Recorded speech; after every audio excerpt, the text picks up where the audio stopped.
Communist, National Socialist, and any other of totalitarian regimes violated fundamental rights and denied human dignity in a lot of member states. But at the same time, those totalitarian regimes, although of different origins, legitimation, and ideology, have formed a part of Europe's common history and shaped its heritage. The views of Western Europe and Eastern Europe differ when we talk about the history of the 20th century. Reconciliation with the legacy of the crimes committed by totalitarian regimes requires sharing and promoting this memory. And this was the aim of the EPP's group hearing on the Commission's report on the memory of the crimes committed by totalitarian regimes in Europe. Throughout history, most member states have experienced a tragic past. Totalitarian regimes committed terrible crimes, war massacres, a complete denial of any semblance of human dignity. Reconciliation is still being hindered and undermined by the ideologies and the harsh political battles of the last century. Sandra Kalniete, Latvian member of the EPP Group, says truth is very important for reconciliation. We have to acknowledge the truth, as painful as it could be, for Latvians, Greeks, French, whomever.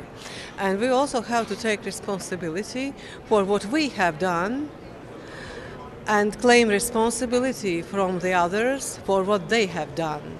For that we need a proper research, the recording of memory, proper legislation on the EU level, but most of all we need that spirit of reconciliation.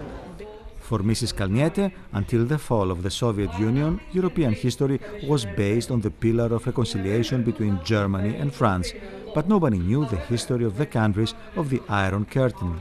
What we need now to do is to put in the general history of European nations the experiences, what we lived behind the Iron Curtain.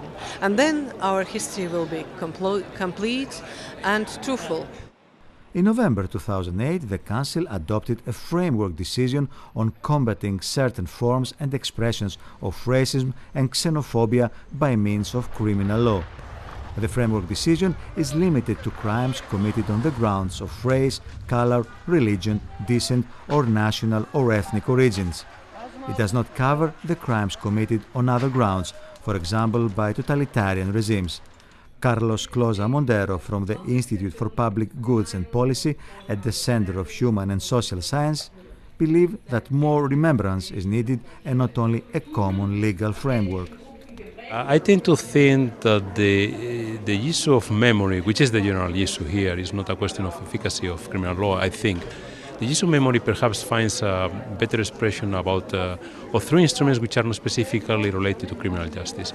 Measures have to do with memorialization, measures that have to do with museums, measures that have to do a lot with education, with promotion of a certain culture in which we have a precise view of the specific values that are inherent to our way of understanding history, and so on and so forth. Doris Pack, chairwoman of the Committee on Culture and Education, recapitulating her experience over the last 20 years in developments, wars and atrocities in the former Yugoslavia, underlines the importance of education, dialogue and the role of the Church on the way to reconciliation. But the most important thing is the acceptance of the crimes. Everybody should keep in mind that to get a reconciliation possible, we need at least the acceptance of the crime. If this is not done, the reconciliation cannot take place. And there should be, the people who have committed the crimes should be brought to the court. In former Yugoslavia, it happened. Mladic is now there, Karadzic is there, Hadžić, Milosevic, he died. But anyway, he was at the court. It is crucial to continue working on historical and legal justice of the million victims of totalitarian regimes.